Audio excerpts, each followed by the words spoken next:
کہتے ہیں ہر جگہ کا ایک سایہ ہوتا ہے، مگر کچھ جگہیں ایسی ہوتی ہیں جن کا سایہ انسانوں پر نہیں، انسانوں کی روح پر پڑتا ہے۔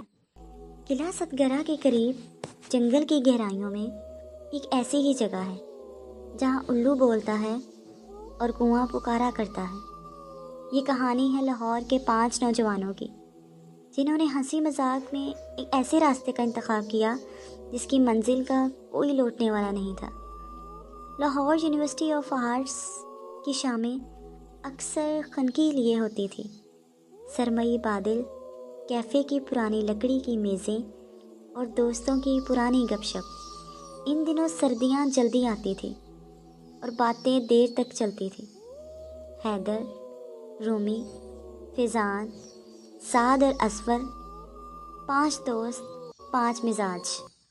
اس شام بارش ہلکی ہو رہی تھی جب حیدر نے چائے کی پیالی رکھتے ہوئے آہستگی سے کہا، میری دادی ایک جگہ کا ذکر کرتی تھی، قلعہ ست گڑھ کے جنگل میں ایک پرانی حویلی ہے، سنسان، ویران، اور اس کے پیچھے ایک کنواں جس پر کالا الو بیٹھا ہوتا ہے۔ وہ صرف انہیں دیکھتا ہے جو اس کے قریب جائیں، اور جو اسے دیکھ لے وہ کبھی واپس نہیں آتا۔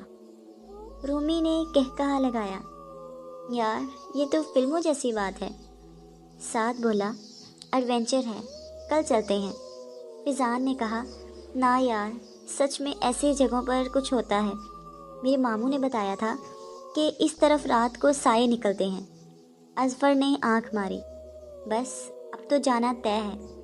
اگلی رات سب نے خفیہ طور پر پروگرام بنایا، کسی کا نہ بتایا پرانی سوزوکی نکالی گئی، ٹارچر، بیٹریاں، موبائل اور کچھ کھانے پینے کا سامان رکھا گیا اور وہ نکل پڑے لاہور سے قلعہ ست گڑھ کے سنسان جنگل کی طرف۔ راستہ سنسان تھا، بارش نے مٹی کو دلدل بنا دیا تھا، درخت دونوں طرف سے ایسے جھک گئے تھے جیسے وہ کسی اندیکھی طاقت کے حکم پر چل رہے ہوں۔ کہیں کہیں الو کی آواز، کہیں دور کوئی سسکی، گاڑی کے اندر خاموشی چھا گئی تھی۔ جب وہ جنگل کے درمیان پہنچے تو گاڑی مزید آگے نہ جا سکی، سب نیچے اترے۔ آگے کا سفر پیدل طے کرنا تھا۔ جوتے کیچڑ میں دھنسنے لگے اور درختوں کے بیچ روشنی کا ایک ہالہ سا ٹارچ بناتی جو جلد ہی سیاہی میں تحلیل ہو جاتا۔ پھر درختوں کے بیچوں بیچ وہ نمودار ہوئی، ایک پرانی حویلی۔ وہ کوئی معمولی عمارت نہیں تھی، دیواروں پر برگد کے درختوں کی جڑیں چمٹی ہوئی تھیں، چھتوں سے زنجیریں لٹک رہی تھیں اور دروازے کے اوپر کوئی علامت بنی ہوئی تھی، ایک آنکھ جس میں چھوٹا سا پرندہ قید تھا۔ دروازہ خود بخود کھلا، چڑچڑاہٹ کی آواز سے، جیسے کسی نے چیخ ماری ہو۔ اندر قدم رکھتے ہی ٹھنڈک نہیں بلکہ سرد مہری نے ان کا استقبال کیا، وہ سردی جو جسم نہیں روح کو جکڑ لے۔ کمرے لمبے، گہرے اور خاموش تھے، دیواروں پر پرانی تصویریں جن کے چہرے بگڑے ہوئے تھے۔ ایک جگہ فرش پر پرانے شیشے بکھرے تھے، اور جب انہوں نے نیچے جھانکا تو ان کے عکس وہاں نہیں تھے بلکہ کسی اور کے۔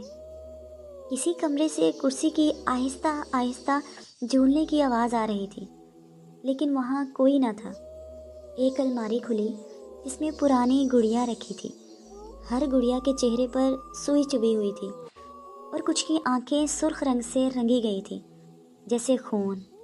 پھر انہیں ایک دروازہ ملا جس پر زنگ کی تہ جمی تھی۔ حیدر نے زور لگا کر کھولا، نیچے سیڑھیاں جاتی تھیں۔ وہ سب نیچے اترنے لگے۔ سیڑھیوں کی دیواروں پر ناخنوں کے نشان تھے، کچھ مقامات پر خون کی پرانی تہیں تھیں۔ نیچے ایک تہ خانہ تھا، بہت بڑا مگر بند۔ کمرے میں داخل ہوتے ہی عجیب سی مہک محسوس ہوئی، مٹی، خون اور کسی پرانے مزار کی سی سوندھی سوندھی بدبو۔ ایک کونے میں ٹوٹے آئینے پڑے تھے جس میں جھانکنے پر آنکھیں نہیں، صرف اندھیرا نظر آتا تھا۔ کچھ جگہوں پر انسانی بالوں کے گچھے بکھرے ہوئے تھے اور فرش پر کسی زبان میں کچھ لکھا تھا، جیسے بددعا۔ پھر ایک اور دروازہ، وہ آہستہ سے کھلا اور سامنے تھا قبرستان۔ وہ قبرستان عام نہیں تھا، زمین گیلی تھی، جیسے بارش ابھی ابھی رکی ہو۔ کچھ قبریں تازہ کھدی ہوئی تھیں، کچھ پر مٹی دھنس چکی تھی، کچھ قبریں کھلی تھیں جن کے اندر کچھ بھی نہیں تھا، کچھ قبریں بہت پرانی جن پر پتھر بھی کائی سے ڈھکے ہوئے تھے۔ ہر طرف سناٹا، نہ سانپ، نہ پرندہ، نہ جھونکا، بس ایک خوفناک خاموشی جو دماغ پر تھوڑے کی طرح پڑ رہی تھی۔ اور پھر بیچ میں وہ کنواں، کالا، گہرا، ساکت۔ ایسا لگ رہا تھا جیسے زمین کے دل میں سوراخ ہو۔ کنویں کے کنارے بیٹھا تھا ایک کالا الو۔ وہ بالکل ساکت تھا، اس کی آنکھیں سرخ تھیں اور وہ ایک پل کے لیے بھی پلک نہیں جھپک رہا تھا، وہ بس ان پانچوں کو گھور رہا تھا۔ رومی نے قریب جا کر کنویں میں جھانکا۔ یہ کیا ہے؟ فیضان بولا، کیا ہوا؟ رومی صرف اتنا بولا، اندر کچھ ہے، کوئی ہے، دیکھ رہا ہے۔ پھر الو نے ایک بار پر پھیلائے، ہوا میں لرزش ہوئی اور اظفر جو پیچھے کھڑا تھا اچانک کنویں کی طرف کھینچنے لگا۔ نہ اس نے چیخا نہ بھاگا، بس چلتا گیا۔ کسی نے اسے نہیں روکا، کیونکہ کسی کو سمجھ ہی نہیں آیا کہ وہ خود چل رہا ہے یا کوئی اسے کھینچ رہا ہے۔ ایک لمحے میں وہ کنویں کے اندر جا گرا، پھر کنویں سے سیاہ دھواں نکلا۔ دھواں ایک انسانی سائے میں بدل گیا، ایک عورت مگر بغیر چہرے کے، ہڈیوں کا ڈھانچہ، کالا لبادہ اور آواز جیسے کوئی شیشہ نوچ رہا ہو۔ اس نے صرف ایک جملہ کہا، اب کوئی واپس نہیں آئے گا۔ زمین لرزنے لگی، درختوں کی جڑیں کمرے میں گھسنے لگی، دروازہ خود بند ہو گیا۔ فیضان نے چیخنے کی کوشش کی مگر آواز نہ نکلی۔ سعد بھاگنے لگا مگر زمین نے اسے کھینچ لیا۔ ایک ہڈیوں والا ہاتھ مٹی سے نکلا اور اسے اندر لے گیا۔ حیدر اور رومی ایک دوسرے کو دیکھتے رہے اور پھر سائے نے انہیں بھی اپنی لپیٹ میں لے لیا۔ اگلی صبح جنگل کے کنارے ایک شخص بے ہوش پایا گیا، فیضان۔ اس کی آنکھیں کھلی تھی مگر وہ ہوش میں نہیں تھا، وہ بس ایک ہی جملہ بار بار دہرا رہا تھا، الو نے ہمیں دیکھ لیا تھا، اب کوئی نہیں بچے گا۔ باقی دوست کبھی نہیں ملے۔ اور حویلی، کہتے ہیں بارش کی راتوں میں جنگل میں وہ آج بھی کھڑی ہے، کنواں بھی ہے، الو بھی اور سایہ بھی۔ اب اگلے کو ڈھونڈ رہا ہے، اب تمہاری باری ہے۔